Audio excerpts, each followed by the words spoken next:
Today I'm joined by New Zealand-based YouTuber Gutian.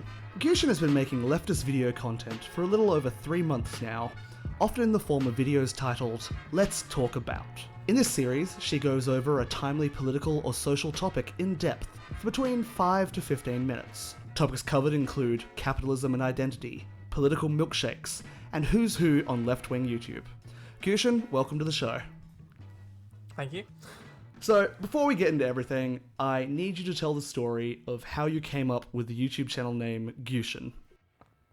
Right, so originally, obviously going in, I was a little bit, we all have the ideas of the alt-right in our head, so people like Sargon, and all the rest. I don't want to name them, because screw them. But so Sargon, I was like, I kind of want to position myself as kind of anti-Sargon a little bit. So I was like, let's have a little look into the history of Sargon of Akkad, because he clearly doesn't care about it at all, the history. Yeah, the real one. And the real history of them. And the Akkadians were overthrown by the Gutian people, a bunch of unorganized tribes people with no real empire or anything, who succeeded in basically casting down this empire because it was stagnating, as all empires do. Yes. So I was like, okay, I'll call myself Gutian then, because and also that helps me because I just steal one of their images, and yeah. I'm like, that's my profile, like Sargon does. I just did exactly what Sargon did with taking one of the statues of them and just being like, that's me now. You are the anti-Sargon. That's all I hope for. That's what I want to be on my tombstone. The anti-Sargon. Did you follow his EU election much at all? I mean, apart from him getting fish thrown at him and milkshakes thrown at him 5 times. The only thing that I really followed was the the whole thing that put me off was I was so confused about why the people in the UKIP party were running for European Parliament seats. Yeah. Because normally they hate Europe and they want to leave Europe. That's the whole thing. None of this makes sense. None of this adds up. They weren't gonna get anything. It was kind of pointless media debacle, basically. Yeah. Really. They were never gonna get positions. The best thing was, because he made that video after where it was I lost as planned, which is just such a galaxy brain beautiful take. I admire it in a way. You know what, if every loss you have is a win, then you know life is going to be a breeze for you. That's all I'm saying. You're always winning. Maybe Sargon's just very positive. Maybe we've just all missed that his glass half full. We've been misreading him this whole time. I gotta go back, watch his stuff, and really think it through. Yeah. I'm not going to do that. That's no one's going to do that. Fucking torture. You've been at this for a little under 4 months now, but you've somehow put out 39 videos. And I personally think they've just been getting better and better. So I was wondering, what made you decide to start this channel? So originally the big trigger moment was when I was talking to some people in the course that I'm studying creative media design at university. Mm-hmm. And they told me, hey, for second year, you need to write a CV. The course has you write a CV to send out to a bunch of companies, because you need to because you get work in them as an intern later on in the degree. And I was like, oh shit. And they were like, oh well, you can do outside work, counts for your CV. So I was like, oh shit, I can do my YouTube channel, which is something I've kind of wanted to do for a while, but I haven't found the motivation to do it. I can do the YouTube channel, and all of my videos will count as videos for my CV, and I can chuck that on there, and I can send that off and be like, hey, here's all my work from the course, but here is also my YouTube channel. Yeah, that's pretty cool. So that was the big trigger moment for me was oh shit, this would actually be something I can justify as coursework. Yes. So all this extra work is just prepping you for next year. Exactly. This is all just coursework. I'm studying as I do videos. We're part of a large social project now. If you watch a Gutian video. If you watch a Gutian video, you're helping my university degree. And so that's beautiful. That's what you're doing. And so the first video you made, and sort of a series you've continued, was this guide to left-wing YouTube, where you give people these borderline nonsensical ratings, which I fucking love. I think you gave ContraPoints 10 rules for life out of 12, based on Jordan Peterson's book. Yeah, they got most of them. They missed a couple. Not clean room, obviously. No, definitely not. And yeah, like the series is really fun, and I was just wondering, like, is this something you want to keep doing? So I think you've done 3 entries now.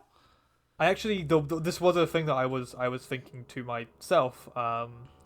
With regards to that, that's the building work coming in. Oh yeah.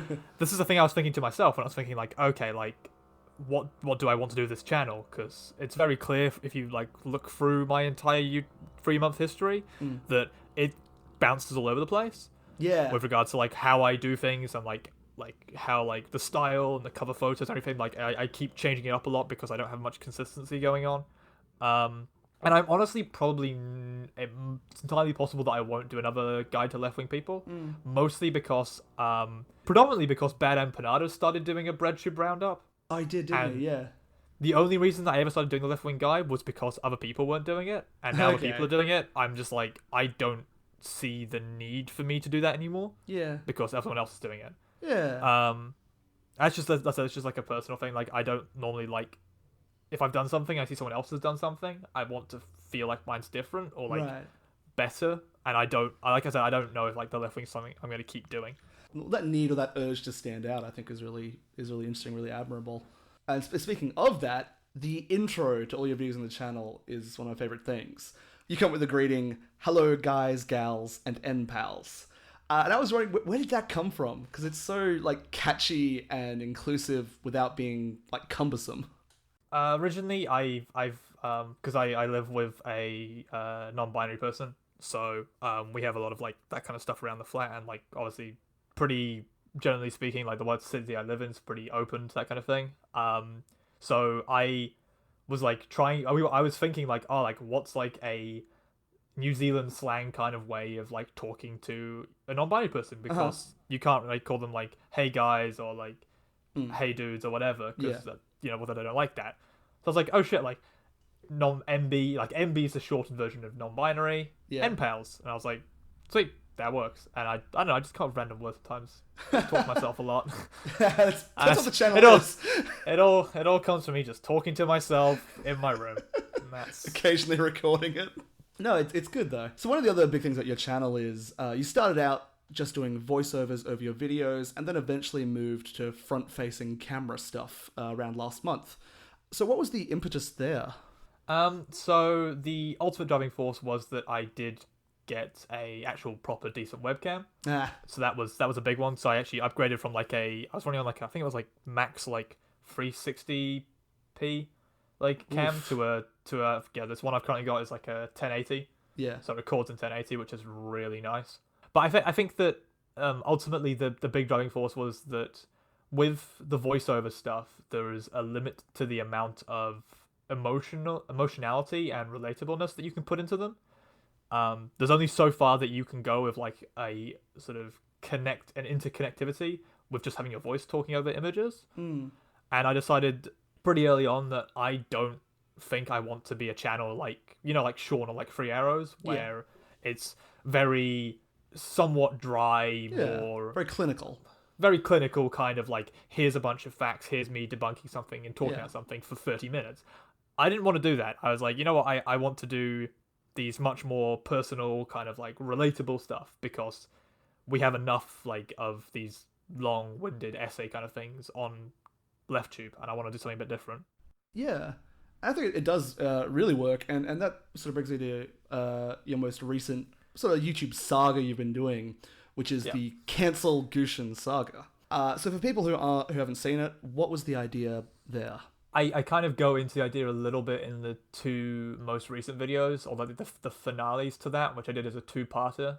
But I think ultimately the driving force behind me doing it was that I looked at all the cancel culture stuff, and I just thought to myself, like, I don't actually have any like unique or, you know, interesting takes on this that I could put into like a decent, like a short video and just be like, yep, that's it, that's done. And I was like, most of it's really dumb. It's just trying to like one up each other or trying to like purity test and stuff. And I was like, well, okay, I'm gonna make a dumb video, theatrical video for it. And from that, I was like, you know what, I'm going to turn this into a thing. It's also mostly because I do my absolute best to make my channel impossible for people to get into. And The barrier for entry. and by doing that, the long-term goal is that I'll never get popular. Yep. That's the dream. And you can just continue to pump out weird shit. Exactly. But I like legitimately, like, after I posted that video, I had Peter Coffin like hit me up over Discord and was like, "Oh, that's a really spicy video you just dropped." And I was like, "Okay, cool, thank you." Oh, Peter's the best. That's so great. One of my favorite parts of the cancel Gutian thing, because I mean, what, you started it? I've got your channel open here. I started it with the end of the no nonsense video, where it was me receiving the paper saying #cancel Gutian on it. Yeah. And then that sort of just progressed into me getting cancelled, and the commie cowboy basically I love the commie cowboy so much. I think you had that because you had the idea of the commie cowboy in an earlier video, I think. Was that in the success one, I think? Yes, I think I hosted him. No, Reactionary Feels. I hosted him in Reactionary Feels. Yes. But then he betrayed me, ultimately. As all cowboys do. As all cowboys inevitably do. And I then had to spend a bit of time in Steven Crowder's basement. How is this not relatable? Like, how is this not easy to get into and understand? I think the point that I look at, and like every time some like this, like I've always done this as like a thing when I talk to, like, 'cause we had I had a big stream with a bunch of other like lefttubers who are quite small, and when I was talking to them, I was just like saying to them, I was like, hey, like, look, if you ever have a moment of like thinking, oh, I can't put up this video, like it's not good enough, because they were talking about like how they had like a video waiting for like 2 weeks that they've just like didn't feel comfortable like posting. I was like, look, I literally posted a minute-long video of a pig sitting in front of a keyboard while the like national anthem of the Soviet Union played. Like, there is nothing that you can do that's going to be worse or dumber than that. Like, that's a low point as far as like it goes. Like, yeah. So I'm not, that's what I point to as like if you think that you can't do lefttube or you can't make breadtube videos, you can. Anybody can. It's really. It's really not like... You're an inspiration. That's all I hope for. I'm an inspiration to people being like, hey, I can be this dumb. There was a great tweet by the account Left at London who posted, it was like, shout out to all the leftists who are also dumb as hell. We don't know what's going on, but we're sure mad about it. Yeah, that's appropriate. Yeah, you should be mad. One of the questions I wanted to ask about the commie cowboy, though, so the beard you've put on there, was that black Sharpie or something like that? That was a Vivid pen. I've still got it on my desk right now. Is that easy to scrub off, or is that... No, that took 3 days. Oh no! It took 3 days to properly get off, and I had to leave the house for 2 of those. You suffer for your art. The first one was pretty easy, because the first one wasn't like... That wasn't full on, that was just It wasn't full on. The second one, though, was impossible. Yeah. And I had like a couple of people ask questions about like what was... Because it was still like a black clear outline across like my entire... half my face. So that was really... great, just amazing for my social life. Really helped me feel the urge to go outside. What is that? They call it peacocking when you're like trying to attract people by having something different about you. I think the Sharpie beard is just a form of peacocking. You know. Well, you know what? Original intention was to buy one of the big sort of like white beards. But Santa Claus style. Yeah, then I couldn't be bothered. And so instead of going for like a communist, like with a cowboy hat as like a mocking of Ben Shapiro, it literally just turns to commie cowboy. There's no planning. There's no overarching idea. I'm more like the DC cinematic universe than the Marvel one. Right. Yeah. I make it up as I go along. Yeah. You might just reboot all of a sudden, and who knows? I'm already working on that one. But you already touched on this a bit, but for the end of this saga, you did an emotional ending and a rational ending in two separate videos, which I thought was so cool. I really, really loved that. And I already said this to you before, but the emotional side particularly resonated with me, especially talking about how seeing people comment about your stuff or seeing people put your name out there means a lot. I just thought that was so relatable, and it's not something that's touched on all that often. I think people don't like to talk about it because talking about it feels very. It's kind of like it feels like a bit meta, and it feels a bit.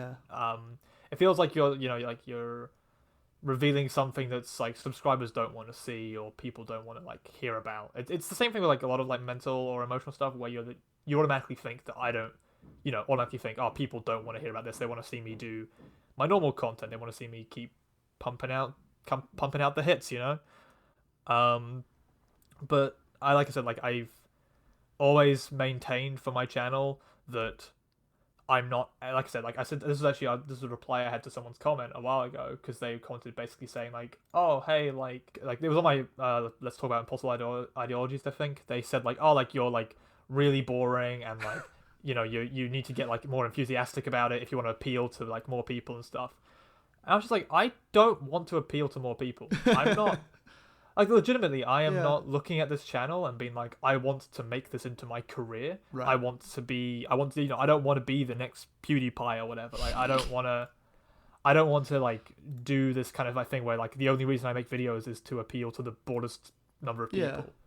At the end of the day, I'm making these videos, and the people who subscribe to me and watch them are coming along for the ride. Yeah. And I'm grateful for them for sticking around, but at the end of the day, they're not in charge of my channel. They're not in charge of what I do, and that's the only way I can keep myself like feeling sane about my channel. Of course, yeah. Is feeling like I don't have to like bend over to like whatever they want me to do. Yeah, you sort of touched on that in your Democracy 3 stream where you're looking at the comments. And it was just this one random person who commented on like a couple of your videos, all these different massive tips, and it's like, dude, just don't watch the channel then. Yeah, well, I just... I think it's like I said, that dude, I looked back, he's commented on like 5 videos, and each one, he's made it very clear, he doesn't like what I do, and he thinks I'm terrible. I'm like, why are you still here? Like, I'm clearly not stopping. It's incredible. It's Sisyphus pushing the rock up the hill. He's doomed to comment on your videos until the end of time. Like, yeah, I'm fully expecting, like, in a year's time, he'll be commenting on the next one, being like, look, I've told you 1,000 times now, just stop already. Like, I'm please stop. Why isn't this getting through to you? But the other part about the emotional response is you sort of talk about the social and parasocial aspects of, people who comment, people who follow, which PhilosophyTube did in his YouTube reality versus fiction. And one of the characters he had in it sort of accused the other one of, like, he said, you're creating this parasocial relationship, you're trying to suck people in. And the other one says, like, do you think it doesn't matter to me as well? And I sort of saw you going down the same track there. And it's something that I also experience, that having a small audience, having a community of people who follow you from video to video is so incredibly rewarding, and it makes you feel good. Like, it's that simple almost. Yeah. And when you sort of balance that against your rational take when you're talking about social capital and how the system rewards it and we're not going to get rid of it until we change the system. I thought that was so interesting. Yeah, I at the end of the day, like I said, like the original idea between those two was that it did boil down to that I had two very differing takes. Yeah. On the whole why I did what I did, and I just thought I can't put both of these in the same video because they're so wildly different. You get whiplash. And also, like, even also, like, it was one of those things where, like, I knew going in that posting them as two separate videos was a bad idea because it's a bad idea from a YouTube algorithm standpoint. Yeah. Like, because the YouTube algorithm does not like you posting multiple videos on one day. Right. It likes them one each day, preferably. Yeah. Because basically what it does is it doesn't. Only your first one technically does well and your second one doesn't. So like the only reason my second one did well was because the second one was the one that I actually felt comfortable posting places. Right. And also, so I like it, but thankfully I obviously I sometimes get really into like, oh god, like I need to get more views, I need to do better, that kind of thing. But ultimately I shouldn't care. Yeah. That's what I'm gonna say. It's not that I don't care, because I clearly do, but I shouldn't care. Yeah, exactly. And that balance, it's cool that you put that in a video of just, you know, not just in our video, in 2 videos. I shouldn't care, but fuck, I do. Yeah, it's kind of like a big theme for I think almost anybody who makes content. Is the same kind of like, that had that same kind of feeling. Yeah. Yeah. Like you touched on, your channel is just full of so many different things that you bounce from, including you've done specific response videos compared to your Let's Talk About videos. Do you enjoy one more than the other? Like, do you find one more rewarding? I think it's semi-clear from the way that I am sort of moving the channel. I've definitely moved away from doing the response stuff. Yeah. I think the problem I had with them was I don't see a particular reason for responding to one particular individual so much. The only thing I'd want to do would be kind of what I did with what I do with like a couple of the ones where I actually use like individual examples, where the individual example is used as a bridge to link to a overarching idea. Because I agree with the idea that we can't go around blaming specific individuals, because those specific individuals aren't the cause for the system or that created them. At the end of the day, the system that created them is the problem, and we need to criticize that instead if we can. I think that's kind of what you did in your Steven Crowder Socialism is for Figs t-shirt video. Because you talked about the specific issue at hand, which was during the Steven Crowder just fucking catastrophe, I don't know what you'd call it, when the journalist talked about how he'd been harassing him for almost, more than a year? I don't know. Yeah, a long time. Yeah, but you specifically talked about the example of the t-shirt he sells that says, socialism is for figs, although, of course, it doesn't. And I thought it was very cool how you went into the actual semiotics of it, because clearly it's not trying to say figs, it's trying to say a homophobic slur. I'm assuming you enjoyed doing that a lot more than just sitting down to a response of everything he said. Yeah, that was more fun for me. I've definitely post that video. I really wanted to do a Nazi semiotics video. Oh yeah. Because there's a lot of people use it as like the dog whistling is the one people like to call it a lot. Mm-hmm. But ultimately it is one of those things where it's like, if you understand the like the signs and whatnot that they're actually pointing at, then you totally 100% get that they are like, you know, being racist or anti-Semitic or whatever. Yeah. And it's just that the way that they like managed to make that semiotics into, like I said, it's group only semiotics, which is, it's difficult for people to understand sometimes. That's why like you have people who are like, oh, I don't, you know, it's not Nazi or it's not racist, because I mean, look, it doesn't look racist at all. It's just right. It's a frog. Yeah, or it's just a couple of, you know, clowns in a friend world or whatever. Oh my god, like, I'm so glad you brought up friend world, because that was, I mean, I think it's probably still going, but that's just the weirdest, like, most pathetic thing. It was an effective tool, to be honest. Right. It was because all these are basically them effectively testing the waters to see what kind of stuff can they do that is going to be just vague enough that anybody calling it out looks like they're being too sensitive or they're being oversensitive. Yeah. For people who don't know, can you explain what friend world is? It's basically this really dumb allusion to a lot of Nazi ideology hidden away in this like cartoonish style, where I think the Jews are clowns.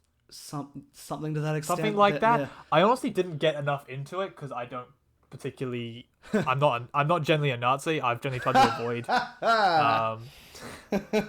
Almost got me on the stream there. Almost revealed it. But But yeah, I don't really know enough about it to like go into like Yeah. a super hardcore detail about it. I know, but I know basically that it was like, it was them trying to effectively cover up, like, oh, like we're not saying gas the Jews, we're saying that we need to get rid of all these clown friends, Yeah, and these the clown friends are in triple parentheses and right, so on and so forth. So it's and all they would use this language about, the Holocaust or something by talking like 5-year-olds, yeah, and the implication is like we're just being silly and talking to them like kids. But if you read into it even one level deep, it's pure fascist ideology, and that's it's the difference between the sign and the signifier and all that, and so it was really interesting that you were able to put that in your video about this Stephen Crowder "Socialism is for Figs" T-shirt. yeah. And that was like that was my idea when I saw the t-shirt, like going in. I was like, oh, like this is very clearly them signaling this, but like most people might not understand why this is so clearly signaling. Yeah, because it has that plausible deniability which allows them to operate. Yeah, which is how they get by. Yeah. Um, and I think, by the way, proof that that video is great is that clearly some chuds found it and started downvoting it. Yeah. Because when I watched it pretty early on, it was through the roof, likes, dislikes, and now it's about 60%. So everyone watching or listening to this video, you need to go to Gutian's channel, Gutian, smash that motherfucking like button on Let's Talk About Socialism is for Figs. You should also watch the video because it's good and you'll learn a lot. But most importantly, smash that like button. Get the algorithm working for us. So like I said, it's actually not doing. To be honest, it's not doing. It's the 60% is pretty good for a video that got a little bit degraded. Like it's not. That's not bad. I think it should be at 100, but I mean I'm biased and Most also, degraded ones get to like 20% upvotes, Oh, 80% man. downvotes. That's the normal life. Yeah. So yeah, just closing up. Do you have anything in the works that you want to talk about? Yep. So I've currently starting possibly a new series. Basically doing doing all these videos about pillars of capitalism. Oh yeah. So I've got stuff like consumption, scarcity, repetition. And I'm looking at possibly doing like a quick like, hey, why should you be a lefty video? Sick. And then the final video, which I've been talking to Peter Coffin about, like, hey, this is the video I want to do, and he was like, hey, if you do that, you're going to put a target on your back. Basically, what I'm looking at doing is talking about how the establishment breadtubers, people like ContraPoints, Philosophy Tube, H1 Guy, all that lot, they are great, but they could be doing a whole lot more for the community. Cool. And they need to start engaging more with the community because it's what they're doing isn't enough to support other people. Right on. Cool. And so yeah, they were like, oh, like that's gonna be a bad video because people are not gonna like you saying that. And I was like, oh, it doesn't matter. I'm small enough that I can get by. I'll get under the radar. That should be the channel motto, I think. Small enough to get by under that radar. Small enough to get by. Well, that's the dream. Gutian, thank you so much for coming on. This was a real pleasure to talk. Thank you for having me. Yeah, hopefully we'll get this episode out in about a week or so and see how it goes. And again, again, everyone, check out Gutian's channel. It's Gutian. I say that because the first time I was looking for it, I kept misspelling it, and they did that. YouTube does not know how this channel is spelled. It doesn't like it when you misspell it. No, it gets annoyed. Which again, small enough to stay under the radar. That's the plan. That's the dream. That's all you can hope for, really, in life. All right, thank you so much for coming on. I'll catch you later. Cool. See ya. Bye.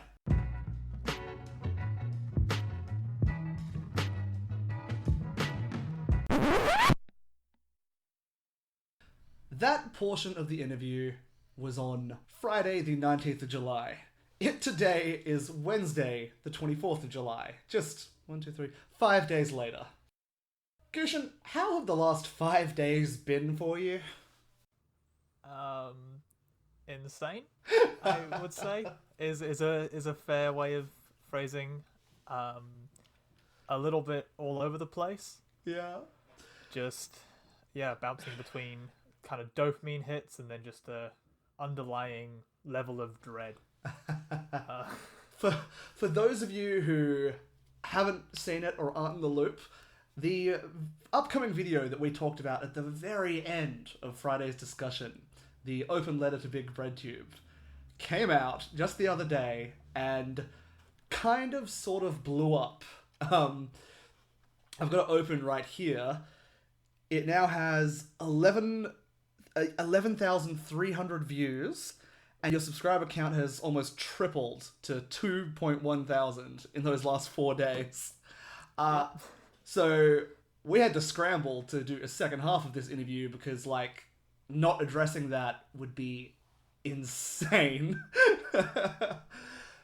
So you said on the Surf's Twitch stream that you posted the video and then went to sleep because you just like you wanted to ignore it all. Could you actually sleep though?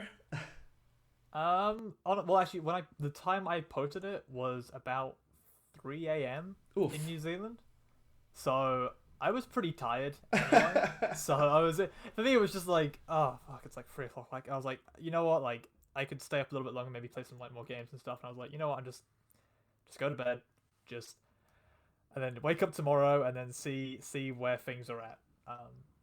Because it has been sort of incredible just watching it spread to different people in the community, different YouTubers, and just all of the different reactions. So I was wondering, from your point, what are the main reactions you've gotten?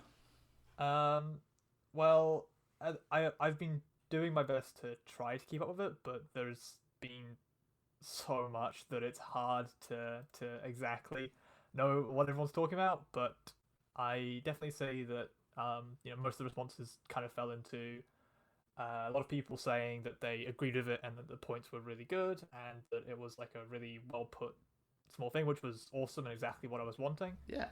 And there were, like I said, there were a couple of, none of them directly addressed it, but a couple of the big breadtubers definitely had said some stuff that seemed like it was totally linked to it because they like literally talked about the positions in it. And quite a lot of what they were saying was the same. It was the arguments that I expected, but I'd hoped that like maybe it wouldn't be the case. Right. It is very interesting because it must have been a strange phenomenon for some people to have been making videos and had this culture rise up around you. And sort of like what you actually said in the video was, we have a habit of putting big breadtubers on a pedestal, raising them to more than human. And it must be so weird to respond to that. It's I think that for like some people it's quite, like you don't want to encourage that kind of stuff. You don't want to but at the end of the day, you've also got to remember that they, like I said, it would be foolish to act like they're not to some degree responsible for this kind of cult or like this cult of cult's like such a strong word, but it's very cult much like it's a fan base. But I mean, the difference between a fan base and a cult is sometimes can get a little bit hazy. Yeah. But they've done they haven't dissuaded the fan base from being so, over the top. In fact, in some cases, in a lot of videos, they've kind of encouraged the sort of in an ironic or satirical way. They've encouraged it, which problem is like irony and satire only go so far before they start becoming an actual thing. Right. Like, I mean, everyone was ironically and satirically using stuff like yeet and dabbing, but now people seriously use it. Every day. Every day. And so it's that like irony can quite quickly turn into an actual thing. Like, I mean, that's why I'm like always hesitant whenever I see stuff like with like, ContraPoints as the queen of YouTube. Yeah. Because I'm like, well, like I get it, they're a big YouTuber, they're a big face of YouTuber, but they're not, we're leftists. Let's not use monarchical language. Let's not use like that kind of stuff because that's what we're kind of against, right? So one of the people who actually went out and made a video, I wouldn't even call it a response. They made a video that addressed similar concerns was Peter Coffin, and I saw you commented in there that since you've been mentioned in a Peter Coffin video, so like that's it, it's done. Which I can totally relate to. Peter Coffin said something that I loved, which is, we haven't created a movement, we've created a market. And I do think that sums up the gap between wanting Breadtube to represent, the push for more leftism, the push for, revolution, whatever the hell you want to call it. So, the hopes of people compared to what it actually seems to be right now and what you were talking about in terms of making it better. Yeah. So, like I said, you obviously watched Peter's video. Did you enjoy it? I definitely thought that I watched it. I've watched it like 4 times at this point. Yeah. I definitely think that the ideas are really cool. I've always been a pretty big supporter of Peter Coffin. Yeah. He's definitely influenced a lot of the way that I kind of think, and he's helped me kind of, especially with regards to individuals versus systemic issues. Yeah, He's helped move me into that more like a market of being like, hey, like we should be targeting the systems that create the individual, rather than just the individual, because the individual itself isn't the problem; it's a symptom of the problem. So it's a waste of our time to what we're doing if we target each individual is we're just getting rid of that one person. We're not getting rid of what's creating them. Yeah. I mean, I said yet again, play myself. I've got another video talking about that in a short couple of minutes. You're a machine. like I said, my folder is just full of videos right now, and I'm probably gonna take probably gonna take a little break for a little bit because I've got good idea stuff I want to do. It's not YouTube for a little bit. But yeah, I think Peter Coffin was in his video was really really good. I think that as far as like building upon some of the ideas that I was stating, he did a really good job of that. And I'm honestly, I'm happy to see that he was willing to put himself back into those crosshairs again. Yeah. To state that, to boost that idea. Yeah, because it's. Yeah. And I know a couple of other people have said they want to do videos talking about it. I think Non-Compete said he wants to do a couple of videos talking about it. And I've also possibly got an interview with him in a couple of weeks' time. Hey, all right. Just that's the coolest thing. I'm so happy. This is some behind baseball stuff. My original plan for this episode of the podcast was going to be a YouTubers you should know about, and it was going to be 20-30 minutes with Gutian, 20-30 minutes with someone else I'm having on next episode, and then Gutian blows up. And it did the job for me, and I'm so you know what I mean. Obviously, I didn't think this episode was going to make you huge or anything, but the point of it was people you should know about, and now people know, and I'm so happy.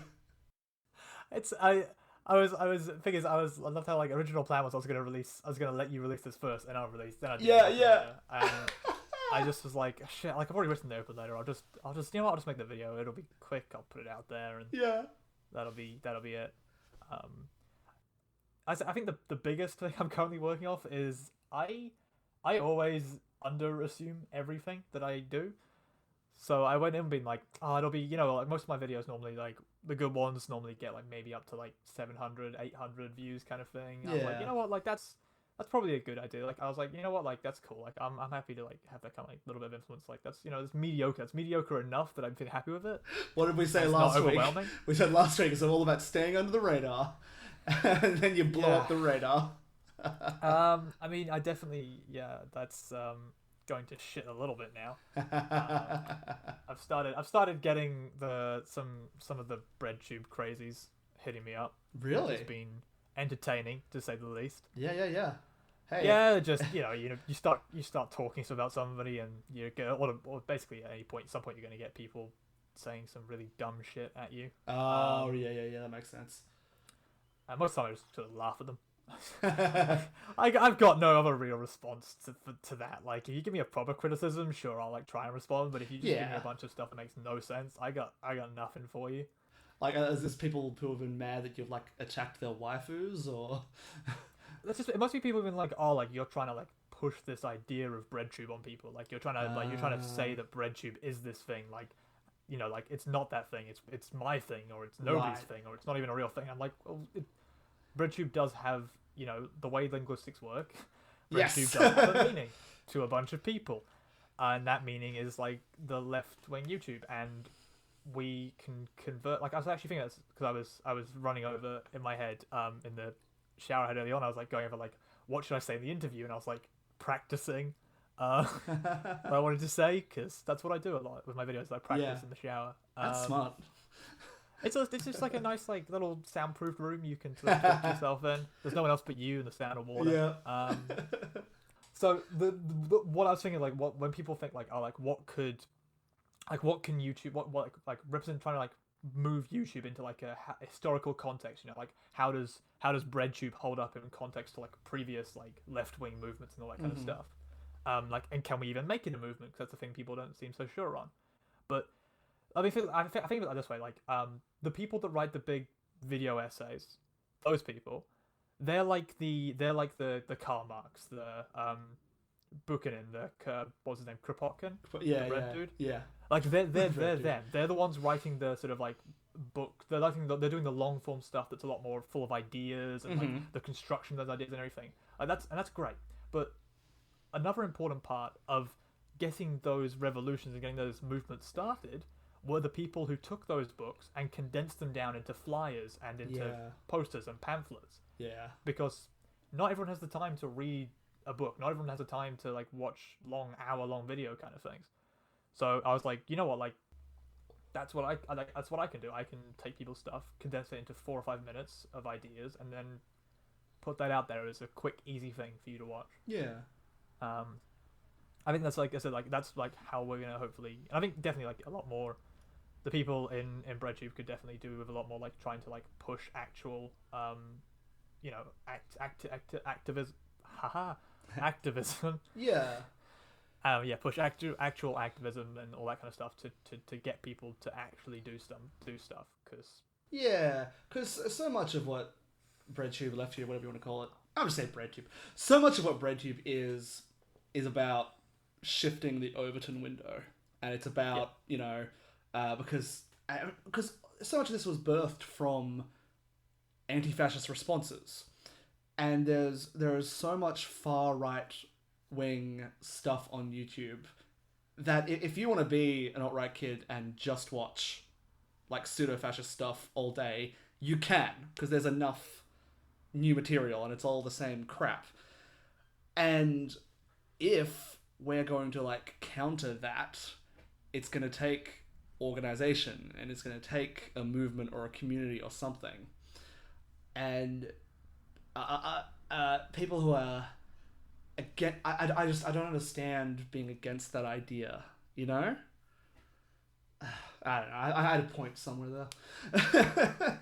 like somewhere in here there was a point I was making, but I have no idea where it was. Yeah, I've lost it long ago. That is life. Like, because when you're talking about a bit more about activism and about organization, that sort of thing, that is sort of a concurrent critique of Breadtube that has popped up recently, I've seen, is that, hey, it's not based enough in leftist organizing, or it's not based enough in just the theory. What do you think about that? As in, do you think that that's an important space that we need to move into?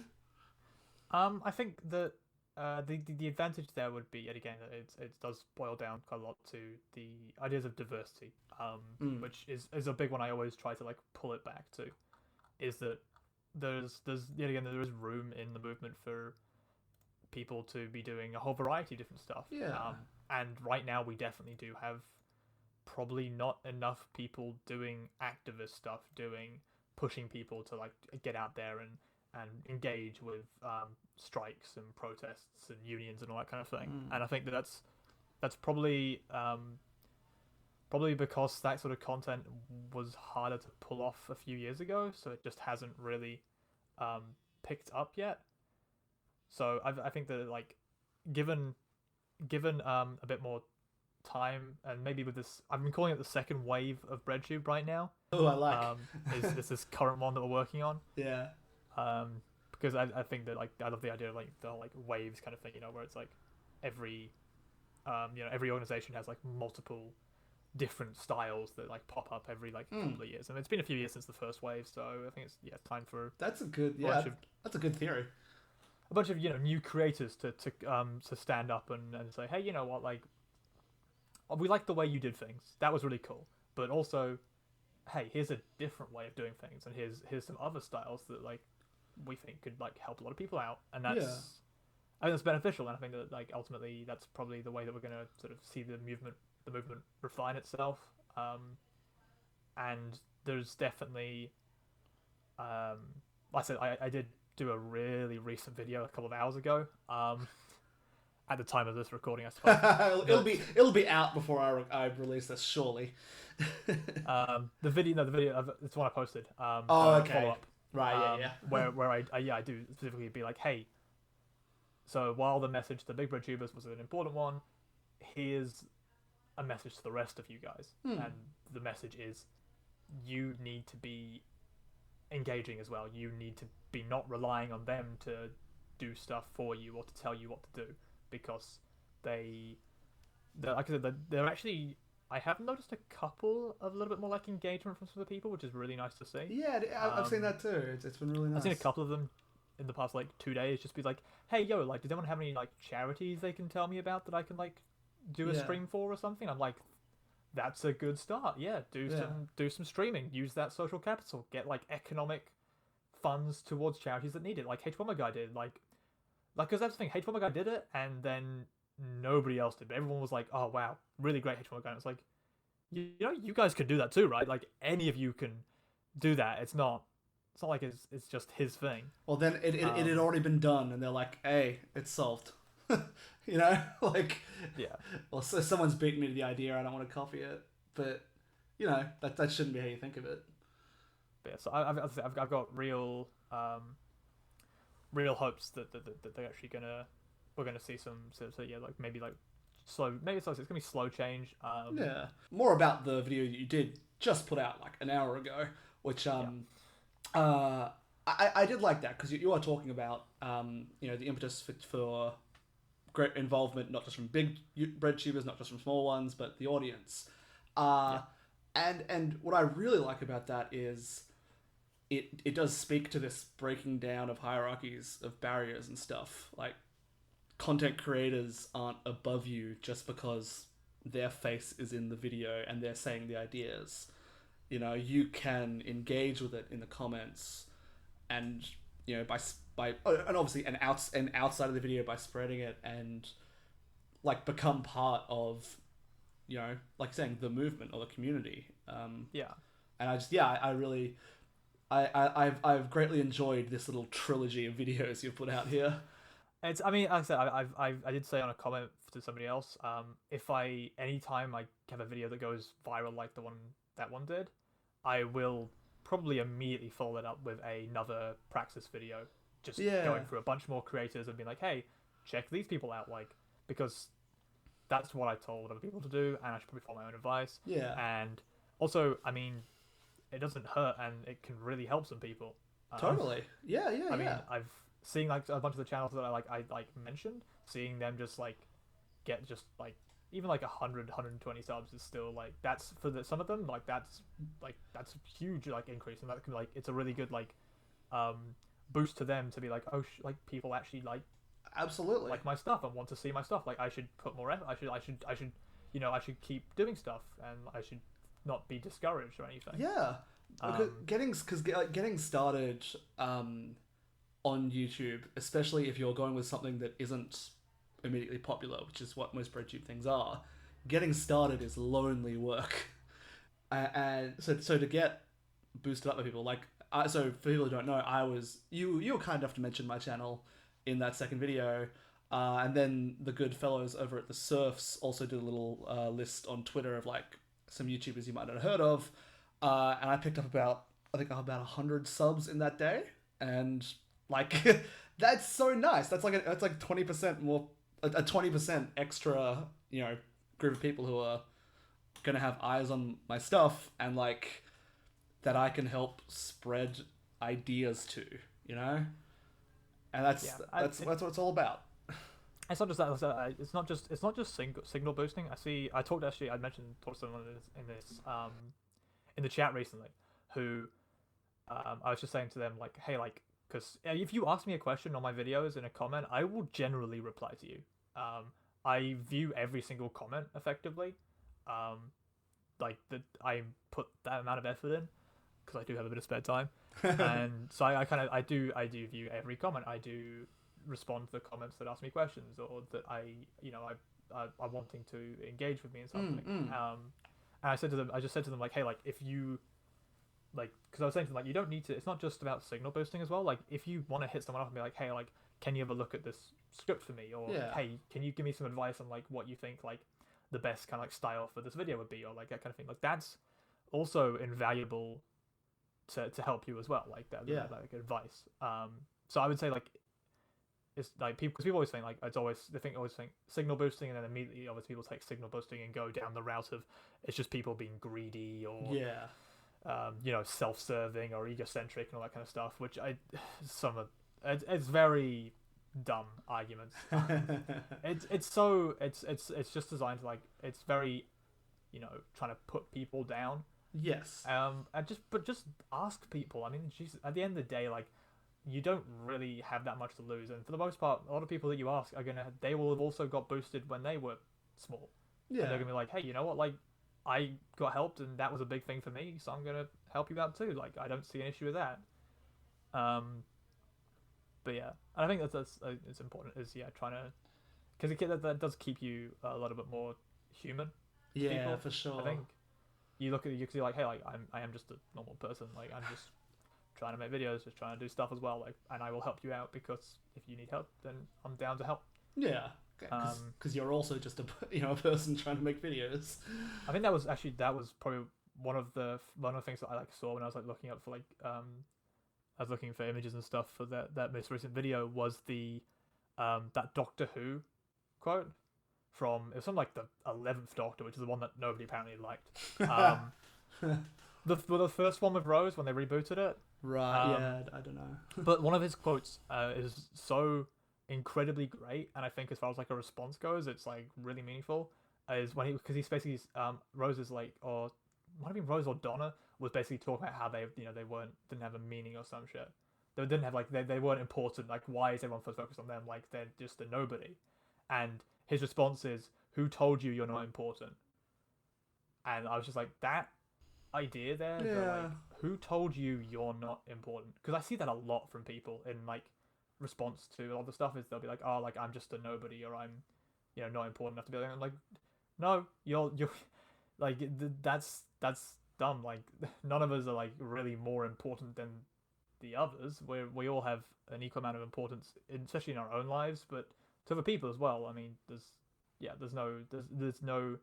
It's a bad way to look at it if you think that you're unimportant. Exactly, and that's what we're trying to do. Like, that's what the left, is all about trying to do. It's about showing that people matter, and everyone deserves this level of dignity, and to just a base level of comfort's not the right word, but like living standards, and that does extend to then like the basic thesis of it is you matter, and we should do everything in our power to join together and demand what we're owed. Yeah, I definitely I was thinking of like, because I wanted to do a video on like why you should be a lefty, why you should be a leftist, as like a short video I wanted to do. And one of the things I like came to was this idea of like, what do each of the systems kind of represent? What's their main ultimate goal? Yeah. What's the focus of all of their policies and everything? And for me, it was like, okay, so fascism, the main focus is hierarchy. It's the focus of power and dominance, generally in regards to like some sort of purity or like or authoritarian system. And capitalism is the growth and the expansion of capital, which is why in an unfiltered capital system, like, normally people, because their resources, will get abused, because the whole point is growing capital. But socialism, the main focus is people. It's not another thing. It's literally the main focus is, how do we get the best possible lives for everybody who is around? How do we get the best possible system that lets them live lives that feel like they're meaningful and that feel like they are managing to survive?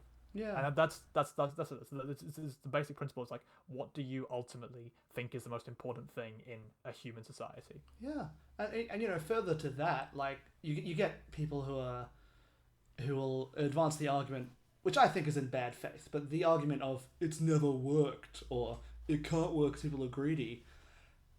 Even if that's true, which it's not, that's not a valid reason to not try. I mean, yeah, it's. I think it's never worked is quite often it's employed by people who have no idea what they're talking about, Yeah. which is always interesting. Because the idea of like, oh, it's never tried is like, well, I mean, let's look at this in an actual system where it's like, okay, like how do we define it's never been tried? Has it actually been tried? But every time it's been tried, it's been heavily and violently shut down by the current system. Yeah. Did you think people like when like people were like doing like democracy and stuff back in the day and capitalism and stuff, everyone was like, it's never been tried before. We don't want that around. Like, you know what? Feudalism was good enough for my grandparents working on the farm that I also am still working at. That's good enough for me. And I just feel like it's a combination of a mixture of like propaganda from the current system and fear of change. Yeah. But I mean, fear of change is the worst reason to not want to do something. Absolutely. Like you can be wary of change. You can be like, hey, maybe we should like make sure that this change is a good thing. But being afraid of it means that you're being overly cautious. Yeah. You're going to be overly worried about anything. Yeah. It's just not a healthy level. And I think at the end of the day, our hope is just that Breadtube can be an agent of change. That can be part of this wider social movement that's needed. On that note of like Breadtube being an agent for change, because that was another thing I saw people saying was they were treating it like my my whole videos and everything were saying that the I like to call them the old guard of Breadtube because I think it's very relatable to like the old guard of feminism and all that kind of stuff. Yeah. They like say that I'm saying that they didn't do anything or that they didn't help anybody, and I'm not saying that. I very explicitly say in the video that I think they've helped a lot of people and that they've done a lot of great stuff. But that's the same thing that you saw the people from third wave or second wave feminism saying about the old guard of the first wave was, we're not saying that they haven't done anything. Like they've done a massive amount of stuff. They gave us the rights that we have right now. Yeah. But there's always more. There's always more that 100%. Could be done. And that's what it is. Well, Gutian, thanks for coming back. This, I don't think, is how people normally record podcasts. I don't know. It's only my second ever one. But, God, what a joy it was to watch this blow up and then rope you back in for a little more. Yeah, it's been a hell of a time. That's all I can say. I think so. All right, well, I'll let you go. Sweet. See ya. See ya.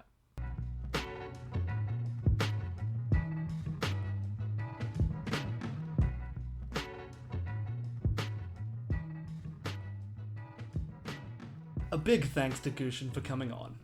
You can find her on Twitter at GutianGang, that is Gutian gang. I'm over on Twitter at Hardcore Lime, which is also the name of my YouTube channel. If you want to follow this podcast, we're available at Getting That Pod. Our theme song is Look Outside by Stinky, which you can find on the Not Responding EP, available both on SoundCloud and Spotify. If you're interested in supporting the show, we are on Patreon at patreon.com/hardcorelime. There'll be another episode in a few weeks. Thank you.